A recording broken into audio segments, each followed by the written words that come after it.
안녕하십니까, 정지현입니다. 2020년 3월 3일 장전 체크 포인트입니다. 매일 이렇게 장전 시황을 올려드립니다. 여러분들이 좀 참고할 만한 그런 종목군들이나 이슈 이런 부분들을 좀 짚어드리니까요. 여러분들 보시는 분들은 구독 신청 좀 많이 해주시고요. 그 다음에 알림 설정을 해 놓으시면 제가 영상을 올릴 때마다 알림이 갑니다. 그러면 바로 확인을 하실 수 있으니까 알림 설정도 좀 해주시고요. 그리고 다 보고 난 다음에는 좋아요 버튼도 한번 클릭해 주시면 감사하겠다라는 말씀을 좀 드리도록 하겠습니다. 자, 체크포인트 한번 시작을 해봅시다. 드디어 이제 나왔습니다. 글로벌 중앙은행의 공동부양, 기대감의 폭등 마감을 했습니다. 다우지수는 5.09% 상승으로 마무리가 됐고요. 그 다음에 S&P 500은 4.6%, 나스닥 시장은 4.49%, 필라델피아 반도체 지수는 3.51% 상승으로 마무리가 되는 그런 모습을 보였습니다. 다우지수 기준으로 2009년 3월 이후에 최대 상승폭을 좀 기록을 했어요. 포인트로 따져보게 되면 역대 최대치로 상승을 했다라고 보시면 좋을 것 같습니다. 자, 그럼 어떠한 부분들 때문에 상승을 했는가를 좀 봐야 될 것 같은데요. 전날이었었죠. 구로다 하루이코 BOJ 총재가 금융시장 안정을 위해 필요한 조치를 취할 것이다 라는 그런 발언을 했습니다. 지난주 금요일 날 미국 연준의 파월 연준 의장과 비슷한 코멘트로 시장의 안도감을 좀 형성을 해준 부분들이 호재로 좀 작용을 했다라고 좀 보셔도 좋을 것 같고요. 그러한 영향들 때문에 이제 세계 공조에 대한 얘기가 나오고 있다라는 그런 부분들에 있어서 상승 탄력을 강하게 해주는 그런 모습들을 좀 보였습니다. CME 그룹의 패드워치에 따르면 트레이더들은 연준이 3월 회의에서 기준금리를 50bp 인하할 가능성을 100%로 잡고 있다라는 그런 얘기가 있었습니다. 그렇다는 얘기는 경기 부양에 대한 부분들, 이 파월 연준 의장의 코멘트가 바로 금리 인하로 작용할 것이다라는 그런 신호로 받아들이고 있는 그런 상황들입니다. 여기에 따라서 지난주 시장의 매도세가 상당히 좀 강했던 그런 탓에 저점 매수를 하려는 투자자들이 다소 나타나고 있다라고 좀 보시면 좋을 것 같습니다.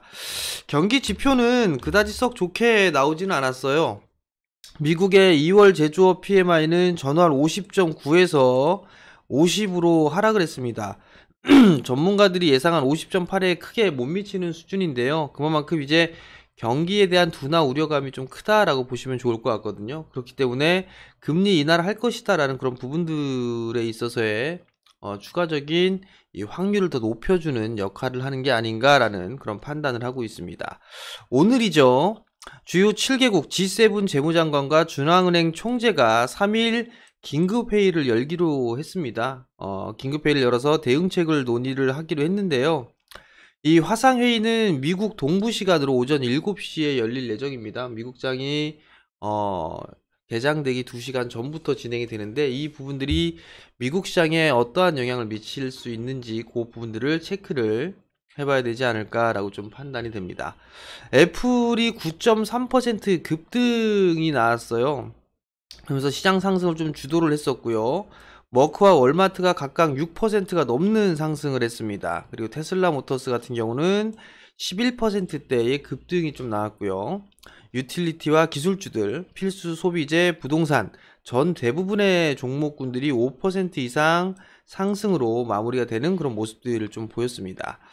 대체적으로 보게 되면 파랗게 되어 있죠. 빨간 부분들은 미국 시장은 우리나라하고 반대라고 좀 보시면 좋을 것 같습니다. 대체적으로 대부분의 종목군들이 상승을 해주는 그런 모습들을 좀 보였고요. 아마존 3.7%, 마이크로소프트 6.6%, 구글도 마찬가지로 좀 상승을 했고요.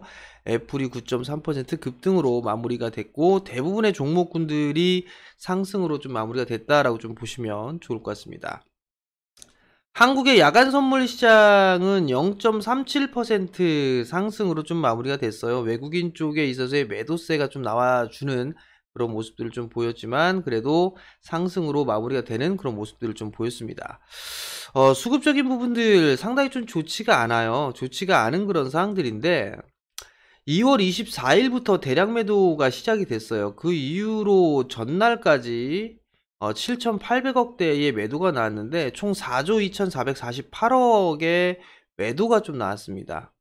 그리고 개인 같은 경우는 3조 453억을 순매수를 했고요. 기관주 같은 경우는 9,549억을 순매수를 했는데 이 4조 2천억대의 주요 매도 종목군들을 좀 살펴보니까 삼성전자, SK하이닉스, 삼성전자 우선주 그리고 ETF 쪽에 합계가 3조 5,422억이에요.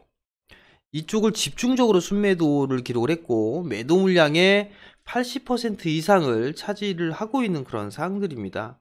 결국은 지수를 끌어내리겠다라는 그런 전략으로 좀 판단이 되는데요. 다음 주에 동시만기가 있죠. 이 동시만기를 앞둔 전략적인 부분들이 아닌가라고 좀 판단이 되는데요. 외국인들 같은 경우는 시장이 있어서 빠지면 수익의 폭이 상당히 큽니다. 그렇기 때문에 지수를 끌어내리려는 그런 의도가 아닌가라고 좀 판단이 돼요. 금융투자 같은 경우는 빠지면은 손실이 좀 크겠죠? 개인 쪽도 마찬가지고요. 그렇기 때문에 어느 정도 이제 타협점을 좀 보이는 그런 구간들로 좀 들어오지 않을까라고 좀 판단이 되거든요. 그렇기 때문에 오늘 삼성전자 쪽에 있어서 혹은 IT 쪽에 있어서의 매수가 들어와 주는지 그 부분들을 체크를 좀 해보는 게 좋지 않을까라고 좀 판단이 됩니다. 전날 거래소 외국인 주요 순매수 종목군들을 보게 되면 셀트리온, 삼성물산, NC소프트, 한진칼, 아모레퍼시픽, 일진머티리얼즈, 코덱스, 코스닥 150 레버리지, 하룬시스템, 두산솔루스 이런 기업들이 있는데요. 여기에서 외국인 쪽의 순매수 종목군들 상위 종목에 코덱스, 코스닥 150 레버리지가 좀 있어요. ETF 쪽은 대부분 다 매도가 나왔었는데 전날 매수가 들어왔던 이 부분들이 좀 특이한 그런 부분들이 아닌가라고 좀 판단이 됩니다. 그렇다는 얘기는 코스닥 시장 혹은 시장이 좀 더 상승으로 좀 갈 수 있지 않을까? 뭐 그런 기대감이 좀 나올 수가 있겠네요. 전일 거래소 기관 주요 순매수 종목군들을 보게 되면 삼성전자, SK하이닉스, 삼성전기, 네이버, LG이노텍, LG화학, 삼성 SDI, IT 쪽과 2차전지 쪽의 섹터 위주로 매수를 해주는 그런 모습들을 보였다라고 좀 보시면 좋을 것 같습니다.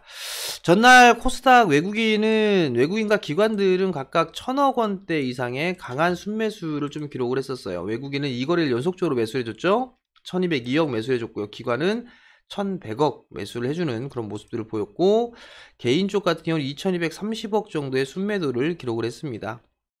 외국인의 코스닥 순매수 종목군들을 보게 되면 젠백스, 메디톡스, 알테오젠, 휴젤, 레페스, ABL바이오, 코미팜, 크리스탈, 솔브레인, 메지온, 테스나, 오이솔루션, 오스코텍 이런 종목군들이 있는데 대체적으로 제약바이오 쪽 섹터의 종목군들이 좀 많아요. 그리고 IT 섹터 쪽도 순매수를 해줬고요. 주로 제약바이오와 IT 섹터를 순매수를 했다라고 보시면 좋을 것 같고요. 기관의 코스닥 순매수 종목군들을 보게 되면 셀트리온 헬스케어, 이오테크닉스, HLB, 원익 IPS, 에코프로비엠, 오스코텍, 제넥신, 파트론, KMW, 솔브레인, 램신엑스 이런 부분들이 있는데요. 기관 쪽 같은 경우는 IT 섹터를 좀 더 집중적으로 매수를 했고 그 이외에 제약바이오 섹터를 좀 순매수를 해주는 그런 모습들을 좀 보였습니다. 외국인은 제약바이오가 주를 이루고 있고 기관 쪽은 IT 섹터의 주를 이루고 있는데 보통 공통적인 관심사는 IT 쪽이다. 그 부분들을 좀 기억을 하시면 좋지 않을까라고 좀 판단이 됩니다. 자, 우선 차트를 좀 보면서 말씀을 좀 드려보도록 하겠는데요. 여러분들께 좀 말씀을 드렸던 것처럼 미국 시장은 낙폭과대로 빠졌습니다 라는 부분들을 좀 말씀을 드렸을 거예요. 낙폭과대로 빠졌기 때문에 기술적인 반등 타이밍을 노려보는 전략이 좋다라는 부분들 좀 말씀을 드렸었고요. S&P 500도 마찬가지로 낙폭과대로 진입을 했고 나스닥 시장도 낙폭과대로 진입을 하고 난 이후에 상당히 급등하는 그런 모습들을 좀 보였습니다. 5일선을 회복해주는 그런 모습들을 좀 보였었죠. MSCI 한국 인덱스 펀드 같은 경우도 전날 2.2%대의 상승을 좀 보였습니다. 그렇기 때문에 한국 시장도 추가적인 상승 시도가 좀 나올 수 있지 않을까라고 좀 판단이 되고요. 결국은 추가적인 반등 시도는 좀 충분히 나올 수 있지 않을까라고 좀 판단이 되는데 원체 변동성이 커요. 그렇기 때문에 이동평균선 기준으로 보게 된다라면 1차 목표치로는 11선이에요. 11선, 그 다음에 2차 목표치로 보게 되면 21선 이렇게 놓고 보시면 좀 좋을 것 같고요. 나는 다른 부분들로 한번 보겠다라고 하게 된다라면 피보나치 조정대죠. 피보나치 조정대로 38.2%와 절반 되돌림 요 자리대를 놓고 650, 640 요 정도의 1차 목표치, 2차 목표치 이렇게 설정을 해놓고 보면 좋지 않을까라고 좀 판단이 됩니다. 그 분들 좀 기억을 하시면 좋을 것 같고요. 거래소 시장도 마찬가지예요. 거래소 시장도 낙폭이 컸던 그런 부분들인 만큼 이렇게 피보나치 조정대를 또 그려보게 된다면 2080, 2110 요 정도 목표치를 놓고 보면 좋지 않을까라고 좀 판단이 됩니다. 추세 하락형의 종목군들, 그러니까 역별 종목군들을 말씀을 드리는 거예요. 산업재 쪽 섹터가 대부분이죠. 이쪽 섹터보다는 정별 권역의 종목군들 중에서 낙폭과대형 종목군들이 훨씬 더 좋다라는 거 계속적으로 말씀을 드려왔을 거예요. 지난주 일요일날 공개방송에서도 좀 말씀을 드렸을 겁니다. IT, 2차전지, 5G 이쪽에 포커스를 맞추고 봐야 된다는 점 기억을 하시면 좋을 것 같고요. 좀 전에 말씀을 드렸던 것처럼 기술적의 흐름상 1차 11선, 2차 21선을 저항으로 설정을 하고 난 이후에 대응을 하는 전략이 좀 좋다라는 거, 그 부분도 좀 기억을 하셨으면 좋겠습니다. 자, 수급 관심주를 좀 보게 되면 네페스, 유진테크, P&E솔루션, 삼성 SDI 뭐 요런 종목군들이 있어요. 삼성 SDI 같은 경우 보게 되면 정배열 권역에서 낙폭이 크게 나왔었죠. 그렇기 때문에 기술적인 반등 타이밍이 좀 나올 수가 있다라는 거, 이 부분들을 보시면 좀 좋을 것 같고요. 네페스 같은 경우는 비메모리 쪽이죠. 비메모리 쪽인데 낙폭이 크진 않았어요. 낙폭이 크진 않은 상태에서 하락세 때 넘어가는 그런 모습들이었고, 정고점의 매물 소화를 진행하고 난 이후에 밀려내렸는데 하락폭이 그다지 크지 않고 견조한 모습들을 좀 보였었어요. 그렇기 때문에 추가적인 상승 시도는 좀 나올 수 있지 않을까라고 좀 판단이 됩니다. 뭐 이러한 종목군들 조정 시에 매수관 쪽으로 봐도 뭐 좋지 않을까라고 좀 판단이 되거든요. 뭐 유진테크도 마찬가지로 정배열 권역에서 있다가 회복을 해주는, 전날 상승을 해주는 그런 모습들이 좀 보였었죠. P&E솔루션 같은 경우도 단기적으로 급락이 나왔어요. 급락이 나왔다가 되돌림 자리대로 진행이 되고 있는 그런 상황들이죠. 그렇기 때문에 이러한 종목군들, 정배열 종목군들 중에서 낙폭이 컸고 반등이 나올 수 있는 그런 종목군들 위주로 보시면 좋지 않을까라고 좀 판단이 됩니다. 시장 자체가 지금 변동성이 좀 상당히 커요. 지금 좀 한 가지 더 유의를 해야 될 부분들이 있는데요.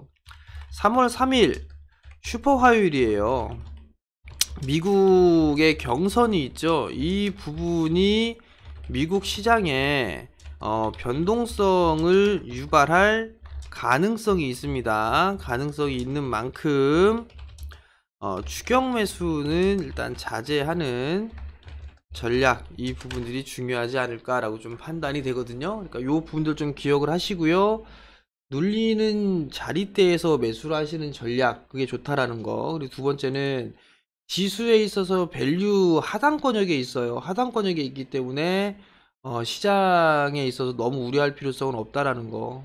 그리고 대세하락 얘기가 나오는데 저는 대세하락은 없다라고 저 개인적으로 보고 있습니다. 계속적으로 말씀을 드리고 있고, 그러니까 그 부분들 좀 참고를 하시고요. 오늘도 대응 잘 하시고 성공 투자하시고요. 저는 내일 장전시황에서 다시 찾아뵙도록 하겠습니다. 성공 투자하십시오.